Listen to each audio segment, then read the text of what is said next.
Hello everyone, welcome back to the channel. So, the first type of zip that we will be looking at is the regular zipper.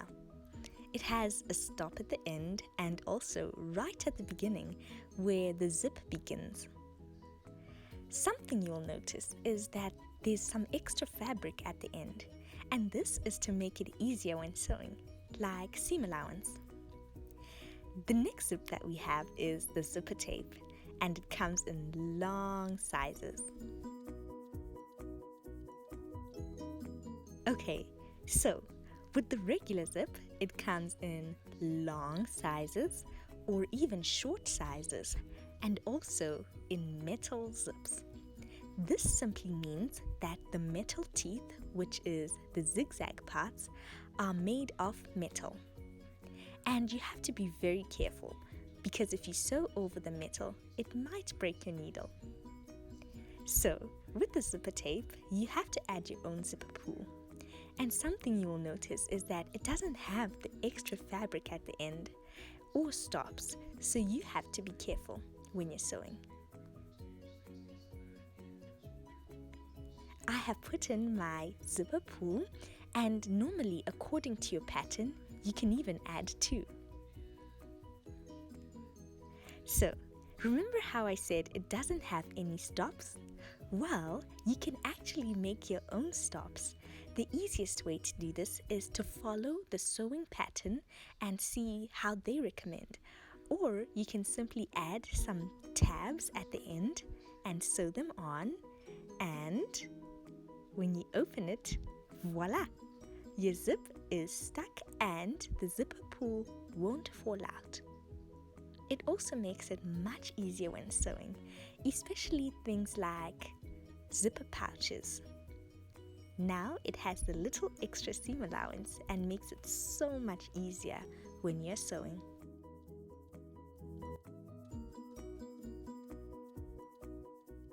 One of the most important equipment is the zipper foot, because it allows you to sew very close to the zip without anything getting in the way.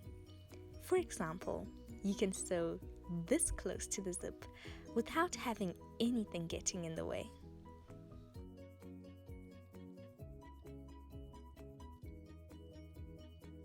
Okay, so sewing a zip is very important, that you have to make sure that your zip doesn't move around.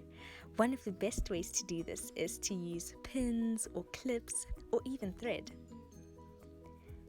For most machines, to attach the zipper foot, you simply have to unclip and then it's simply clicking it on. But it depends according to your machine.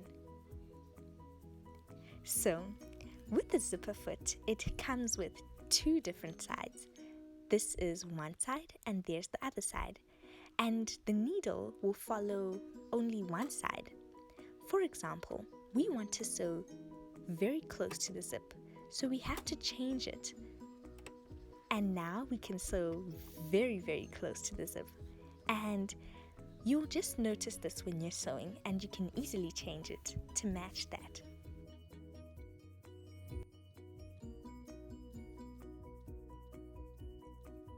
The zipper pull gets in the way, but here is a trick, especially for beginners. We're actually going to start sewing a few centimeters away from the zipper pull. Remember to backstitch at the beginning and also at the end. The reason for doing this is so that the zipper pull isn't in the way and so that it doesn't block anything or make anything zigzag. Okay, so we're going to sew all the way to the end, and then when we're done, we're going to go back and finish where we didn't. Sometimes this little stop at the end might get in the way. The best way is to simply lift up your zipper foot just a little bit, and then lift it again, and then continue sewing.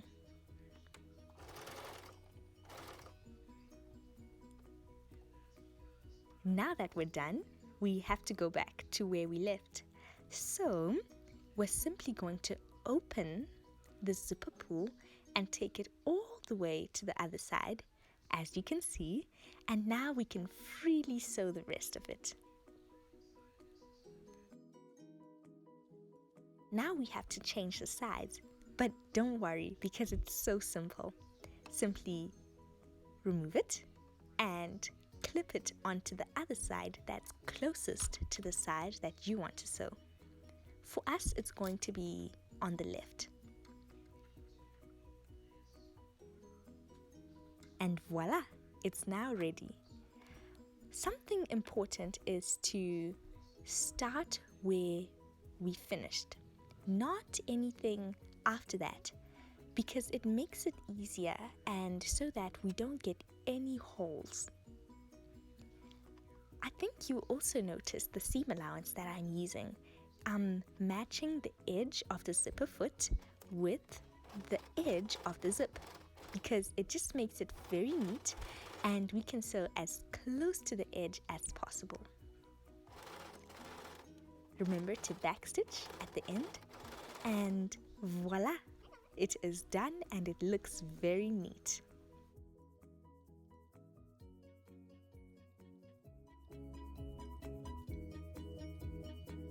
So, as you can see, we are going to start at the side where the zipper pull isn't there.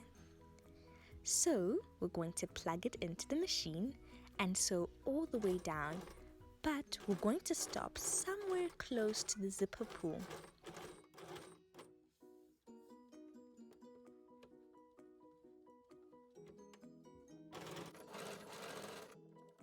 And remember, don't sew over the pins because the needle might snap.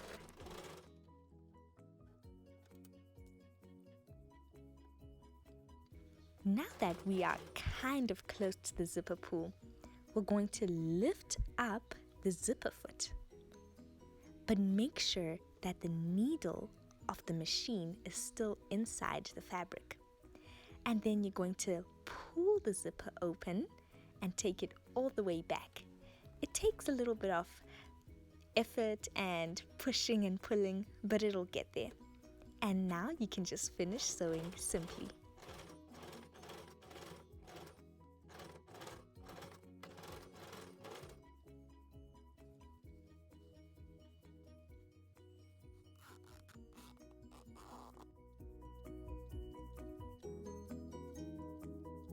Sometimes we have to work with 2 layers of fabric, especially when making lined zipper pouches or something like that.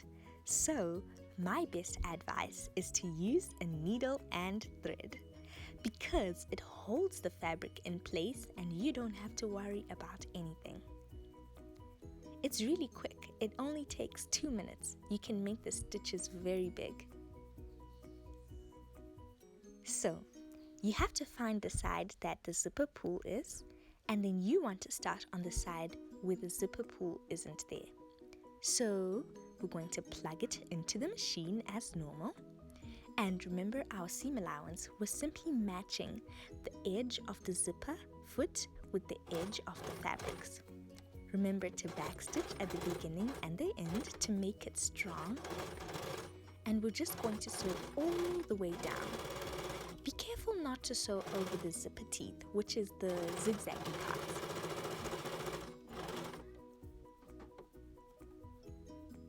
Okay, so now we are almost at the edge.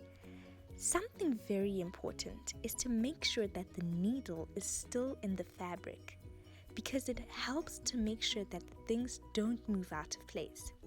And lift up the presser foot and then just pull the zip back and leave it open,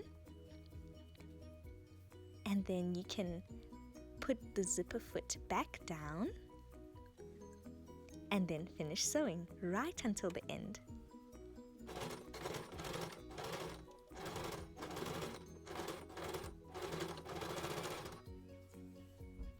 Now we are finished.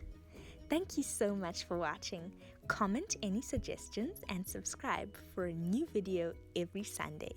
Thank you so much for watching.